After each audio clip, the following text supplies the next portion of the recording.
गुढीपाडवा हा का साजरा केला जातो? गुढीपाडवा हा हिंदू नववर्षाचा पहिला दिवस चैत्र शुक्ल प्रतिपदा म्हणून साजरा केला जातो, जो विजय, समृद्धी आणि वसंत ऋतूच्या आगमनाचे प्रतीक आहे. या दिवशी प्रभू रामचंद्र 14 वर्षाचा वनवास संपवून अयोध्यात परतले होते. त्या आनंदात लोकांनी गुढ्या उभारल्याची मान्यता आहे. तसेच ब्रह्मदेवाने सृष्टीची निर्मिती याच दिवशी केली आहे असेही मानले जाते. गुढीपाडवा साजरा करण्यामागील काही प्रमुख कारणे आहेत. नूतन वर्षारंभ हा हिंदू कालगणनेनुसार नवीन वर्षाचा पहिला दिवस आहे.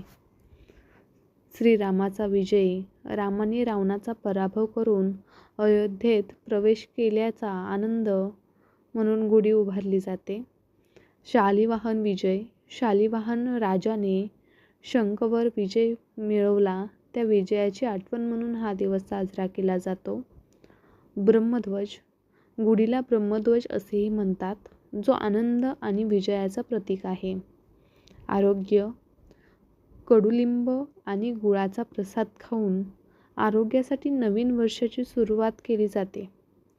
या दिवशी घरासमोर गुढी उभारून पूजा केली जाते आणि नवीन कपडे परिधान केले जातात. गुढी उभारणी, बांबूच्या काठीला कडुलिंबाची पाने, फुलांचा हार, साखरेची घाटी आणि तांबे या धातूचे भांडे लावून ती दारात किंवा गच्चीवर उभी केली जाते. महत्त्व खूप असते.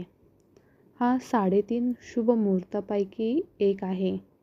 प्रभू श्रीराम 14 वर्षांचा वनवास संपवून अयोध्येत परतले होते, तो हाच दिवस आहे.